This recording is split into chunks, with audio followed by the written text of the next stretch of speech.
మహాభారత మహాసంగ్రామంలో కురుక్షేత్ర రణరంగం గుర్తుందా? అక్కడ అర్జునుడి గాంధీవం నుంచి దూసుకొచ్చే బాణాలు శత్రువుల గుండెల్లో ఏ విధంగా రైలు పరిగెత్తించావో చూసాం. సరిగ్గా 22 గజాల పిచ్ మీద అహ్మదాబాద్ స్టేడియంలో జరిగిన ఐపీఎల్ 2026 ఫైనల్ మహాసంగ్రామంలో మన మోడర్న్ డే అర్జునుడు చేజ్ మాస్టర్ విరాట్ కోహ్లీ బౌలింగ్కు అనుకూలిస్తున్న పిచ్పై తన బ్యాట్ని గాంధీవంగా మలచి గుజరాత్ టైటాన్స్ జట్టును వారి సొంత గడ్డ మీదే కకలావికలం చేశాడు. గుజరాత్ ఆటగాళ్లు కవ్వింపులకు దిగుతున్న కొద్దీ ఎక్కడా పట్టుకోల్పోలేదు. 10 ఓవర్ల సమయానికి భయంకరమైన కండరాల నొప్పితో కనీసం నడవలేక పదే పదే ఫిజియో సాయం తీసుకుంటూ విలవిల్లాడుతున్నా సరే కోహ్లీలోని అసలైన ఛాంపియన్ మైండ్ సెట్ ఏమాత్రం సడల్లేదు. వేటాడ్డం మొదలు పెడితే తన అడ్డ చిన్నస్వామైనా అహ్మదాబాద్ అయినా నాకు ఒకటే, ట్రోఫీ ఆర్సీబీదే అన్న కసితో ఒంటి చేత్తో జట్టును విజయతీరాలకు చేర్చాడు. గిల్ క్యాచ్ పడితే అంపైర్ అవుట్ ఇచ్చినా తన నాట్అవుట్ మీద ఉన్న నమ్మకంతో థర్డ్ అంపైర్కి రివ్యూ వెళ్లి గిల్కు సైతం మైండ్ బ్లాక్ అయ్యేలా చేశాడు. క్రాంప్స్ నొప్పితో ప్రాణం పోతున్నట్లు బాధపడుతూనే కేవలం 25 బంతుల్లోనే ఐపీఎల్ ఫైనల్స్ చరిత్రలో ఫాస్టెస్ట్ 50 రికార్డును సమం చేశాడు. కోహ్లీ ఐపీఎల్ కెరీర్లోనే అతడికి ఇదే ఫాస్టెస్ట్ అర్ధ సెంచరీ కావడం విశేషం. ఇక ఇన్నింగ్స్ 18 ఓవర్లో అర్షద్ ఖాన్ వేసిన బంతిని తన ట్రేడ్ మార్క్ స్టైల్లో సిక్సర్గా మలచి విన్నింగ్ షాట్ కొట్టి ఆర్సీబీకి రెండోసారి ఐపీఎల్ ట్రోఫీని సగర్వంగా అందించాడు. కోహ్లీ క్రీజులో పాతుకుపోయి గుజరాత్ జట్టుకు అందని చందమామలా మార్చేసి తాను మాత్రం రారాజుగా వెలిగిపోయాడు. ఆఖరి వరకు ఒక యోధుడిలా పోరాడిన కింగ్ కోహ్లీ ఒత్తిడి ఉన్న చేజింగ్లో తానెందుకు అసలైన షేరని ప్రపంచానికి మరొకసారి గర్వంగా నిరూపించుకుంటూ ఎప్పటికీ మరచిపోలేని విధంగా అభిమానుల రోమాలు నిక్కపొడుచుకునేలా ఈ చారిత్రక మహాసమరాన్ని అద్భుతంగా ముగించాడు. ఇక ఈ మ్యాచ్లో గిల్, సాయి సుదర్శన్ త్వరగా అవుట్ అవడంతో వైభవ్ సూర్యవంశీ అద్భుతమైన రికార్డులను తన పేరిట లిఖించుకున్నాడు. ఈ టోర్నీలో అత్యధిక పరుగులు సాధించి ఆరెంజ్ క్యాప్ను సొంతం చేసుకోవడమే కాకుండా తన అత్యుత్తమ ప్రదర్శనతో మోస్ట్ వాల్యుబుల్ ప్లేయర్ అవార్డును సైతం కైవసం చేసుకున్నాడు. అలాగే కళ్ళు చెదిరే స్ట్రైక్ రేట్తో సూపర్ స్ట్రైకర్ ఆఫ్ ది సీజన్గా నిలవడంతో పాటు అద్భుతమైన ప్రతిభ కనబరిచి emerging player of the year పురస్కారాన్ని అందుకున్నాడు. వీటన్నింటికీ తోడుగా ఈ సీజన్లో అత్యధిక సిక్సర్లు బాదిన ఆటగాడిగా రికార్డు సృష్టించి చిన్న వయసులోనే క్రికెట్ ప్రపంచాన్ని నివ్వెరపరిచాడు. ఇక ఫినాలే విషయానికొస్తే లక్షలాది మంది ప్రేక్షకుల సాక్షిగా జరిగిన ఈ ఫైనల్ పోరు నిజానికి ఒక హోరాహోరీ యుద్ధంలా కాకుండా ఆకలితో రగిలిపోతున్న ఒక వేటాడి సింహానికి దారి తప్పి వచ్చిన ఒక అమాయకపు జింక పిల్లకు మధ్య జరిగిన ఏకపక్ష వేటలా అనిపించింది. అసలు ప్లే ఆఫ్స్కి చేరిన జట్లలో అత్యంత వీకెస్ట్ టీం ఎవరంటే అది గుజరాత్ టైటాన్స్ అని క్రికెట్ పండితులంతా ముందే డిసైడ్ అయ్యారు. కానీ వాళ్ళేదో అద్భుతం చేసి ఫైనల్స్ దాకా వచ్చారు కదా. ఆ అహ్మదాబాద్ పిచ్ మీద వాళ్లకున్న అద్భుతమైన ట్రాక్ రికార్డు చూసుకుని ఏదైనా సంచలనం సృష్టిస్తారేమో, కనీసం బెంగళూరుకు గట్టి షాక్ ఇస్తారేమో అని అందరూ ఆశపడ్డారు. కానీ వాస్తవానికి అక్కడ మ్యాజిక్ జరగలేదు సరికదా. కనీసం లాజిక్ ఉన్న ఆట కూడా వాళ్ళు ఆడలేకపోయారు.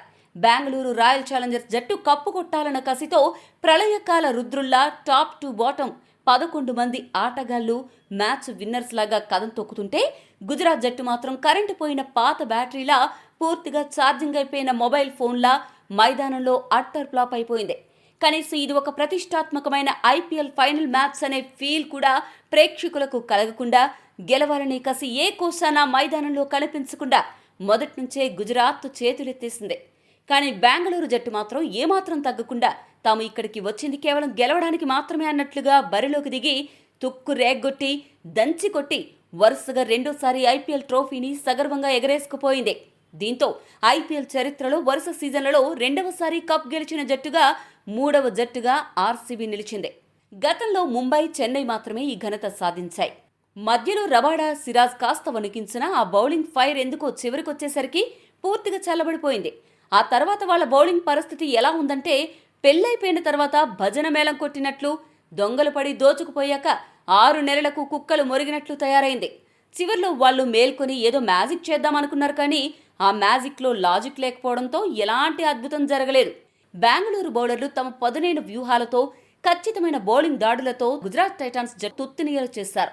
వాళ్ళ బ్యాటింగ్ ఎంత దారుణంగా సాగిందంటే ఒక్కనొక దశలో గుజరాత్ బ్యాటర్లు వరుసగా 40 బంతుల పాటు ఒక్కటంటే ఒక్క బౌండరీ కూడా కొట్టలేకపోయారు. ఏళ్ల తరబడి సాగుతున్న ఐపీఎల్ ఫైనల్స్ చరిత్రలోనే వరుసగా ఇన్ని బంతులు బౌండరీ లేకుండా ఆడడం ఇదే తొలిసారి కావడం గమనార్హం. గతంలో 2009లో డెక్కన్ చార్జర్స్ జట్టు బెంగళూరు మీద 35 బంతులు బౌండరీ లేకుండా ఆడిన అత్యంత చెత్త రికార్డును వీళ్ళు అవలీలగా చెరిపేశారు. ఇక పోనీ కనీసం సిక్సర్లైనా కొట్టారా అంటే ఇన్నింగ్స్ మొదలైన 13 ఓవర్ల వరకు ఒక్కటంటే ఒక్క సిక్సర్ కూడా రాలేదు అంటే వీళ్ళ బ్యాటింగ్ ఏ రేంజ్లో ట్రాక్ తప్పిందో అర్థం చేసుకోవచ్చు.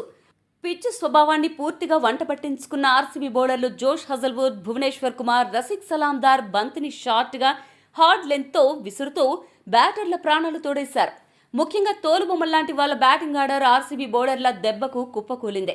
తోటరాముడి ప్రాణం చిలుకలో ఉన్నట్లు గుజరాత్ బ్యాటింగ్ బలం అంతా కూడా శుభ్మన్ గిల్, సాయి సుదర్శన్ దగ్గరే ఉందన్న విషయం అందరికీ తెలుసు.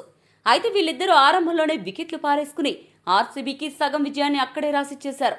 గిల్ 10 పరుగులకే హజల్వుడ్ బౌలింగ్లో వెనుదిరిగితే సుదర్శన్ 12 పరుగులకే భువనేశ్వర్ వేసిన అద్భుతమైన బౌన్సర్ను అర్థం చేసుకోలేక బలయ్యాడు.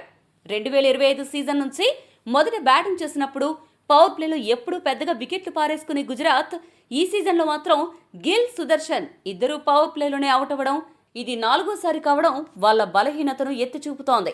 ఇక గుజరాత్ మిడిల్ ఆర్డర్ పరిస్థితి అయితే పెనుగాలికి రాలిపోయే పండు టాకులలాగా పేక మేడలాగా తయారైంది. ప్రపంచ బౌలర్లను సైతం తన బ్యాటింగ్తో వణికించే ఇంగ్లాండ్ విధ్వంసకరుడు జోస్ బట్లర్ సైతం కేవలం 19 పరుగులు మాత్రమే చేసి కృణాల్ పాండ్యా అద్భుతమైన గేమ్ అవేర్నెస్ కు, మైండ్ గేమ్ కు బలయ్యాడు. క్రీజ్ వదిలి ముందుకు వస్తున్న బట్లర్ను పసిగట్టి కృణాల్ ఫాస్ట్ వైడ్ యార్కర్ వేయడం, జితేష్ శర్మ రెప్పపాటులో స్టంపౌట్ చేయడం జరిగిపోయాయి. నిషాంత్ సింధు, రాహుల్ తెవాటియా, జాసన్ హోల్డర్, రషీద్ ఖాన్ లాంటి హేమీలు కూడా బెంగళూరు బౌలర్లు విసిరిన షార్ట్ పిచ్ బంతుల ముందు తలొగ్గి దాసోహమన్నారు. అయితే ఒకవైపు వికెట్లు కుప్పకూలుతున్నా సరే వాషింగ్టన్ సుందర్ మాత్రం తన జట్టు పరువు నిలబెట్టేందుకు ఒంటరి పోరాటం చేశాడు. ఇన్నింగ్స్ ఆరంభంలో దొరికిన జీవదానాన్ని తెలివిగా వాడుకుని చాలా ఓపికగా ఆడుతూ 37 బంతులు 50 పరుగులు సాధించి చివరి వరకు అజేయంగా నిలిచాడు. గుజరాత్ తరపున 4వ స్థానం లేదా కింద బ్యాటింగ్కు వచ్చి అత్యధిక అర్ధ శతకాలు చేసిన డేవిడ్ మిల్లర్, హార్దిక్ పాండ్యాల రికార్డును సుందర్ సమం చేశాడు. అలా గుజరాత్ జట్టు అతి కష్టం మీద 20 ఓవర్లలో 8 వికెట్ల నష్టానికి 155 పరుగులు మాత్రమే చేయగలిగింది. ఈ సీజన్లో భువనేశ్వర్ కుమార్ అద్భుతమైన ప్రదర్శనతో ఏకంగా 28 వికెట్లు పడగొట్టి ఒకే సీజన్లో అత్యధిక వికెట్లు తీసిన భారతీయ బౌలర్ల జాబితాలో షమీ సరసన సగర్వంగా నిలిచాడు. అలాగే పవర్ ప్లే వికెట్ల విషయానికొస్తే కాగిసో రబాడా 19 వికెట్లతో అగ్రస్థానంలో ఉంటే భువనేశ్వర్ 17 వికెట్లతో తన మ్యాజిక్ చూపించాడు. సాధారణంగా ఐపీఎల్ ఫైనల్స్ లాంటి ఒత్తిడితో కూడిన మ్యాచ్ల్లో లక్ష్య ఛేదన ఎప్పుడూ కత్తి మీద సామే. ఫైనల్స్ చరిత్రలో 160 కంటే తక్కువ స్కోరును డిపెండ్ చేసుకున్న సందర్భాలు గతంలో కేవలం 4 సార్లు మాత్రమే ఉండడంతో ఆర్సీబీ విజయం దాదాపు ఖాయమనుకున్నారు. అందుకేమాత్రం తగ్గకుండా చేజింగ్లో బెంగళూరు బ్యాటర్లు గుజరాత్ బౌలర్లపై ఒక భయంకరమైన ప్రళయంలా ఆపలేని సునామీలా విరుచుకుపడ్డారు. ముఖ్యంగా ఇంపాక్ట్ ప్లేయర్గా క్రీజ్లోకి వచ్చిన డాషింగ్ బ్యాటర్ వెంకటేష్ అయ్యర్ తన మోకాలి నొప్పితో తీవ్రంగా బాధపడుతున్నా సరే ఏమాత్రం వెనక్కి తగ్గకుండా గుజరాత్ బౌలర్ల వినాశనమే తన ఏకైక లక్ష్యంగా చెలరేగిపోయాడు. రబాడా బౌలింగ్లో క్రీజులో కాస్త వెనక్కి జరిగి కవర్ పాయింట్ మీదుగా వండర్ఫుల్గా ఆడిన ఇన్సైడ్ అవుట్ లిఫ్ట్ షాట్ కానీ, బంతిని తన దగ్గరకు రానిచ్చి తన పొడవాటి చేతుల సాయంతో వైడ్ మిడ్ వికెట్ మీదుగా ఎంతో సునాయాసంగా కొట్టిన లాంగ్ లీవర్ ఫ్లిక్ సిక్సర్ గాని చూస్తే వాడసలు మనిషా లేక పరుగుల మిషనా అనిపించింది. సిరాజ్ బౌలింగ్లో ఫుల్ షాట్ ఆడి సిక్సర్ రాబట్టి కేవలం 16 బంతుల్లోనే 32 పరుగులు చేసి గుజరాత్ గుండెల్లో దడ పుట్టించాడు. క్రీజ్లో వెంకటేష్ అయ్యర్ అటాక్ చేస్తుంటే కోహ్లీ సైలెంట్గా ఉంటాడేమో అనుకున్న బౌలర్లకు తన అసలైన విశ్వరూపం చూపించాడు. కోహ్లీ తన తొలి 12 బంతుల్లోనే ఏకంగా 35 పరుగులు రాబట్టి సిరాజ్, రబాడా బౌలింగ్ను ఉతికి ఆరేశాడు. కోహ్లీ ఆడిన ప్రతి షాట్లోనూ అతని సొంత బ్రాండ్ అయిన మణికట్టు మాయాజాలం అడుగడుగునా కనువిందు చేసింది. రబాడా బౌలింగ్లో క్రీజులో అడ్డంగా కదిలి మణికట్టు సాయంతో కొట్టిన విప్ సిక్సర్, అలాగే బంతి లెంత్ను ముందుగానే పసిగట్టి గిర్రన తిరిగి ఆడిన స్వివెల్ పుల్ షాట్లు అతడికే సొంతం.